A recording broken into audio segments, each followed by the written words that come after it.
नमस्कार विद्यार्थी मित्रांनो, माझी थोडक्यात ओळख करून देतो. माझे नाव शेकडे संजय काकासाहेब. मी हिंदशाळा मंडळाचे सीताराम सारडा विद्यालय बागडपट्टी येथे उपशिक्षक म्हणून कार्यरत आहे. तर आज आपण इतिहास प्रकरण 11 समतेचा लढा. कोणता लढा? समतेचा लढा या प्रकरणाविषयी माहिती पाहणार आहोत. प्रकरण 11 समतेचा लढा. आता समतेचा म्हणजे सारखेपणा. समतेचा म्हणजे सारखेपणा. आधुनिक भारताच्या वाटचालीत राजकीय स्वातंत्र्याचा लढा महत्त्वाचा होता. आधुनिक भारताच्या वाटचालीत राजकीय स्वातंत्र्य, पॉलिटिकल फ्रीडम हे अतिशय महत्त्वाचं होतं. आणि हा लढा मानवमुक्तीच्या व्यापक तत्वज्ञानावर आधारलेला होता. कशावर आधारला होता? मानवमुक्ती. कशावर? मानवमुक्ती. आता मानवमुक्ती या तत्वावर तो काय होता? आधारलेला होता. आणि त्यामुळे या लढ्याच्या ओघात राजकीय पारतंत्र्याबरोबर सरंजामशाही, सामाजिक विषमता, आर्थिक शोषण यासारख्या गोष्टींना विरोध होऊ लागला. कोणत्या गोष्टींना विरोध होऊ लागला? राजकीय पारतंत्र्याबरोबरच सरंजामशाही. कोणती शाही? सरंजामशाही. सामाजिक विषमता या तत्वांना काय होऊ लागला? विरोध होऊ लागला. आता आर्थिक शोषण, सामाजिक विषमता आणि सरंजामशाही या तीन गोष्टींना प्रखरतेने काय झाला? विरोध झाला. कोणत्या तीन गोष्टींना? सामाजिक विषमता, आर्थिक शोषण यासारख्या गोष्टींना काय झाला? विरोध होऊ लागला. आणि स्वातंत्र्याप्रमाणे समतेचे तत्व ही फार महत्त्वाचे होते. कोणते तत्व? समतेचे. कोणते? समतेचे. कोणते तत्व? समतेचे. आता यासाठी आपल्याला काय करावं लागणार आहे? परत पाठीमागचा थोडासा भाग पाहावा लागणार आहे. समतेचे तत्व ही फार महत्त्वाचे होते. कोणते तत्व? समतेचे. त्या दृष्टीने शेतकरी, कामगार, स्त्रिया, दलित इत्यादी समाज घटकांनी उभारलेल्या चळवळी आणि समतेला महत्त्व देणारा समाजवादाचा प्रभाव योगदान मोलाचे ठरलेले आहे. आपण पाहिलं सामाजिक क्षमता, आर्थिक शोषण या गोष्टींचा विरोध झालेलाच आहे. पण स्वातंत्र्याप्रमाणे समतेचे तत्वही सुद्धा काय होते? अतिशय महत्त्वाचे होते, इम्पॉर्टन्स होते. कोणते तत्व? समतेचे. आता त्या दृष्टीने शेतकरी, कामगार, स्त्रिया, दलित इत्यादी समाज घटकांनी उभारलेल्या चळवळी, ह्या चळवळी कोणी उभारल्या? तर शेतकरी, कामगार, स्त्रिया, दलित इत्यादी घटकांनी काय केलेल्या? त्या या चळवळी उभारलेल्या आहेत. इथपर्यंत समजलं? आणि समतेला महत्त्व देणारा समाजवादाचा प्रभाव. कोणता? समतेला महत्त्व देणारा समाजवादाचा प्रभाव. आता यांचे योगदान सुद्धा काय झाले? ते मोलाचे ठरलेले आहे. आता त्याचे भान ठेवल्याशिवाय आधुनिक भारताची जडणघडण आपण समजून घेऊ शकत नाही. हे योगदान तर अतिशय महत्त्वाचं आहे, पण त्याचं भान ठेवल्याशिवाय आपल्याला पुढे जाता येणार नाही. की आधुनिक भारताची जडणघडण आपल्याला समजू शकणार नाही. आधुनिक भारताची जडणघडण आपण समजू शकणार नाही. म्हणून आपण अशा काही चळवळींचा आता अभ्यास करणार आहोत. आता शेतकरी चळवळ. कोणती चळवळ? पहिला शेतकरी चळवळ. आता शेतकरी चळवळ जी आहे ती ब्रिटिशांच्या आर्थिक धोरणांचे दुष्परिणाम भारतीय शेतकऱ्यांना भोगावे लागत. ब्रिटिशांनी जे आर्थिक धोरण राबवलेलं आहे त्या आर्थिक धोरणांचा दुष्परिणाम, वाईट परिणाम भारतीय शेतकऱ्यांना भोगावे लागत आहे, भोगावे लागले. कोणाचे परिणाम? ब्रिटिशांचे आर्थिक धोरण जे राबवलं होतं त्याचे वाईट परिणाम भारतीय शेतकऱ्यांना भोगावे लागले. याच्या उलट ब्रिटिश गव्हर्नमेंट जमीनदार, सावकार यांना ब्रिटिश सरकार संरक्षण देत असे.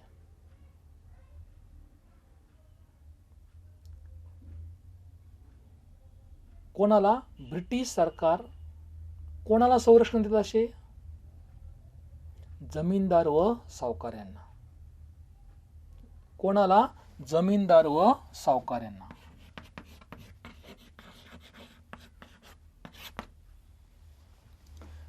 यांना कोण संरक्षण देत असे? ब्रिटिश गव्हर्नमेंट, सावकार आणि जमीनदार. आणि त्यामुळे भारतीय शेतकऱ्यावर काय होत असे? अन्याय होत असे. यामुळे काय झाला? भारतीय शेतकऱ्यावर काय अन्याय झालेला आहे. आता नंतरचा मुद्दा आहे कामगार संघटन. कोणता? कामगार संघटन.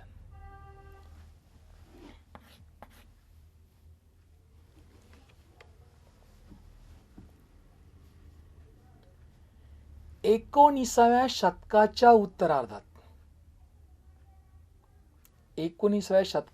उत्तरार्धात भारतामध्ये कापड गिरण्या, रेल्वे कंपन्या यासारख्या उद्योगांची सुरुवात झाली. कधी झाली सुरुवात? ही 19व्या शतकाच्या उत्तरार्धात. कशाची सुरुवात झाली? तर कापड गिरण्या आणि रेल्वे. कशाची? कापड गिरण्या.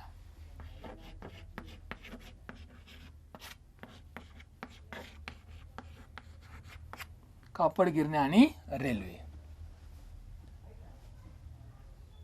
19व्या शतकाच्या उत्तरार्धामध्ये भारतामध्ये कशाची सुरुवात झाली? तर कापड गिरण्या आणि रेल्वे कंपन्या यासारख्या उद्योगांची सुरुवात झाली. कामगार वर्ग मोठ्या प्रमाणात उदयाला आला. तरीही या कामगारांचे प्रश्न सोडविण्यासाठी प्रयत्न झाले.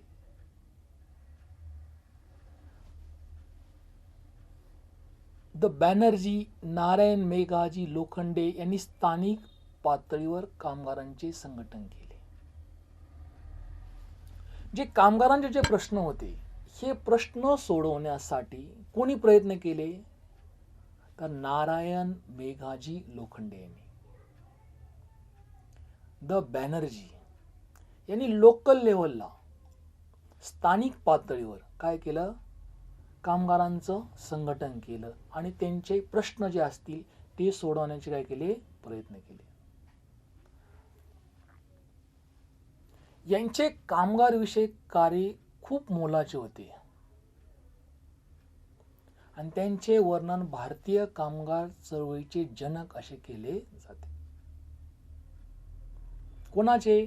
नारायण मेघाजी लोखंडे यांनी काय केलं? तर कामगारांचे जे प्रश्न होते ते सोडवण्यासाठी त्यांनी आटोकाट प्रयत्न केले. पहिली गोष्ट म्हणजे त्यांनी कामगारांचं संघटन केलं. काय केलं? कामगारांचं संघटन. आणि त्यांचे जे काही प्रश्न असतील ते प्रश्न काय केले? सोडवण्यासाठी नारायण मेघाजी लोखंडे यांनी स्थानिक पातळीवर प्रयत्न केले. यांचं जे कार्य आहे हे खूप मोलाचं आहे. त्यांनी कामगारांसाठी जे कार्य केले ते अतिशय महत्त्वाचे आहे. आणि त्यांचं वर्णन भारतीय कामगार चळवळीचे जनक असे सुद्धा केलं जाते. कोणाचे? नारायण मेघाजी लोखंडे. इथपर्यंत समजलं. आता पुढचा मुद्दा जो आहे तो आपण पाहू की नारायण मेघाजी लोखंडे यांच्याविषयी थोडीशी माहिती घेऊ आपण. कोणाविषयी? नारायण मेघाजी लोखंडे. यांचं जे गाव आहे, जे मूळ गाव आहे, तर पुणे जिल्ह्यातील सासवड जवळचे कान्हेसर. कोणतं? पुणे जिल्ह्यातील सासवड जवळचे कान्हेसर. नारायण मेघाजी लोखंडे यांचे जे मूळ गाव आहे ते कुठं आहे? पुणे जिल्ह्यातील सासवड जवळ कान्हेसर हे त्यांचं मूळ गाव. त्यांनी बॉम्बे मिल हॅट्स असोसिएशन ही गिरणी कामगारांची संघटना 1890 मध्ये स्थापन केली. त्यांनी बॉम्बे मिल्स हॅट्स असोसिएशन, परत मी रिपीट करतो की बॉम्बे मिल हॅट्स असोसिएशन ही गिरणी कामगारांची संघटना 1890 मध्ये त्यांनी स्थापन केली. कधी स्थापन केली? 1890.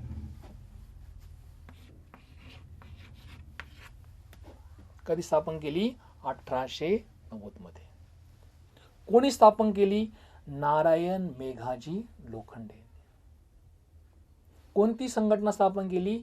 बॉम्बे मिल्स हॅट्स असोसिएशन ही गिरणी कामगारांची संघटना 1890 मध्ये त्यांनी केली, स्थापन केली. कधी केली? 1890. आता ही कामगार संघटना भारतातील संघटित चळवळीची सुरुवात मानली जाते. पहा बरं का, खूप महत्वाचं आहे. ही जी कामगार संघटना आहे ही भारतातील संघटित चळवळीची युनिटी, संघटित चळवळीची काय जाते? सुरुवात मानली जाते. 1890 पासून याला सुरुवात झालेली आहे. कधी झाली? 1890 मध्ये.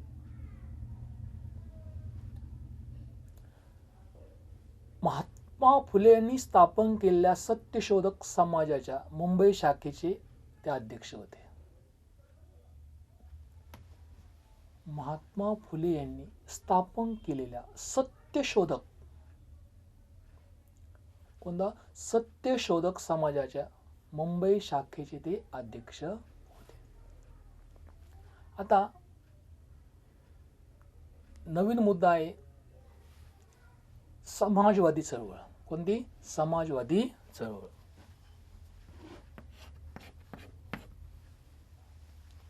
अतिशय महत्वाचा मुद्दा आहे. कोणता? समाजवादी चळवळ.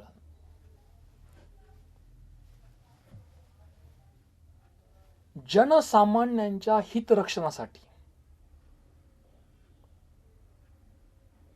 ब्रिटिश सरकार उलथून टाकणं आवश्यक आहे असे राष्ट्रीय सभेतील अनेक तरुण कार्यकर्त्यांना वाटू लागले. जनसामान्यांच्या हितरक्षणासाठी, त्यांच्या कल्याणासाठी, कोणाच्या? जनसामान्यांच्या, ब्रिटिश सरकार उलथून टाकणं आवश्यक आहे असे राष्ट्रीय सभेतील कोणाला वाटायचे? जे तरुण कार्यकर्ते होते त्या तरुण कार्यकर्त्यांना वाटत असे की सर्वसामान्य लोकांसाठी आपण काहीतरी केलं पाहिजे. सर्वसामान्य जनतेसाठी, त्यांच्या हितरक्षणासाठी आपण काहीतरी केलं पाहिजे. काय करायचं मग आपण? तर ब्रिटिश सरकार उलथून टाकणं आवश्यक आहे. पहिलं काम काय करायचं? तर ब्रिटिश सरकार उलथून टाकायचं. असं राष्ट्रीय सभेतील अनेक तरुण कार्यकर्त्यांना काय असे वाटत असे. त्याचप्रमाणे आर्थिक व सामाजिक समतेच्या तत्वावर समाजाची पुनर्रचना झाली पाहिजे. अतिशय महत्वाचं की आर्थिक व सामाजिक समतेच्या तत्वावर, कशाच्या? समतेच्या तत्वावर समाजाची पुनर्रचना झाली पाहिजे. हे दोन तत्व महत्वाचे, आर्थिक व सामाजिक. या समतेच्या तत्वावर समाजाची काय झाली पाहिजे? पुनर्रचना झाली पाहिजे. आर्थिक व सामाजिक. आता कोणते दोन तत्व आहेत त्यांचे? की आर्थिक व सामाजिक.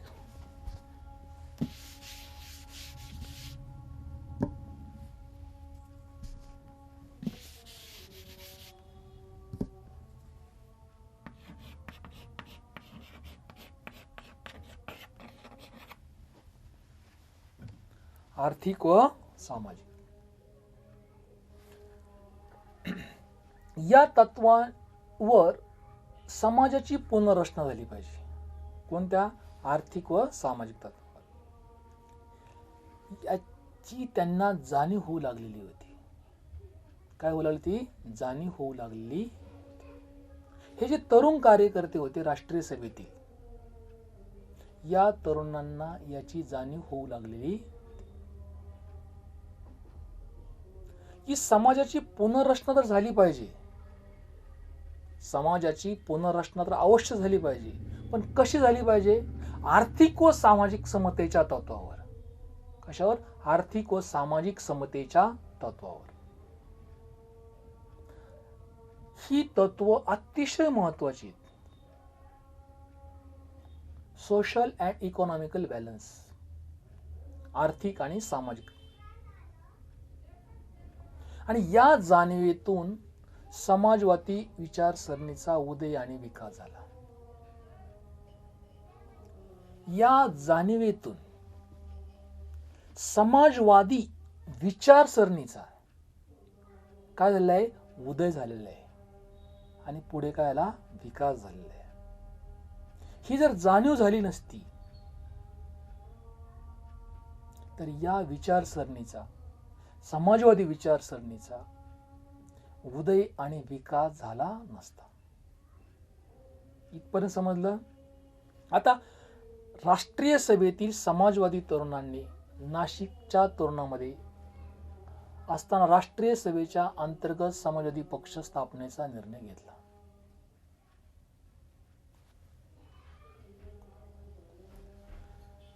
समाजवादी जे तरुण होते, या तरुणांनी नाशिकच्या तरुणांमध्ये, कुठल्या तरुणांमध्ये? नाशिकच्या तरुणांमध्ये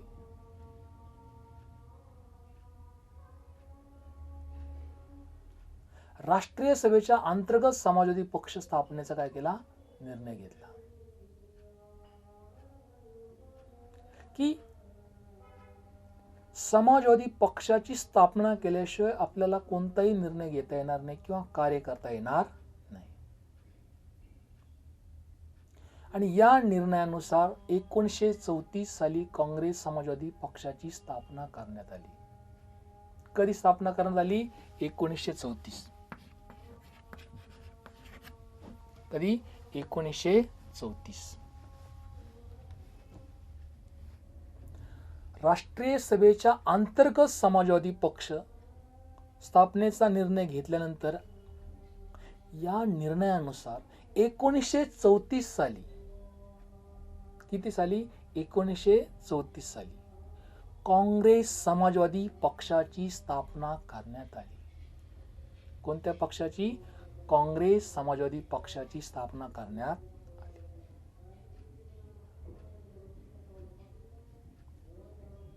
कोणता पक्ष? काँग्रेस समाजवादी पक्ष. कधी स्थापना करण्यात आली? 1934 मध्ये. कधी? 1934 मध्ये. आता काँग्रेस समाजवादी पक्षाची स्थापना करण्यात आल्यानंतर त्यामध्ये आचार्य नरेंद्र देव, जयप्रकाश नारायण, मिन्नू मसनी, डॉक्टर राम मनोहर लोहिया इत्यादी नेते त्यामध्ये होते. आता आपण समाजवादी जो पक्ष आहे, या पक्षामध्ये कोण नेते होते, कोणत्या नेत्यांनी पुढाकार घेतला, कोणत्या नेत्यांनी लीड घेतलं, याची माहिती पाहू.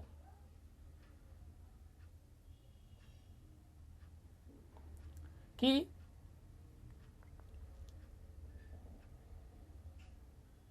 नरेंद्र देव, जयप्रकाश नारायण, डॉक्टर राम मनोहर लोहिया इत्यादी नेते होते. आणि 1942 मध्ये छोडो भारत आंदोलन समाजवादी तरुण अग्रभागी होते. कारण मार्क्स आणि त्यांचा साम्यवाद यांचा परिचय भारतीयांना काला होऊ लागलेला होता. काला यांचा परिचय भारतीयांना काला होऊ लागलेला होता. आता इथपर्यंत समजलं की अशा पद्धतीने आपण काय करू, हे का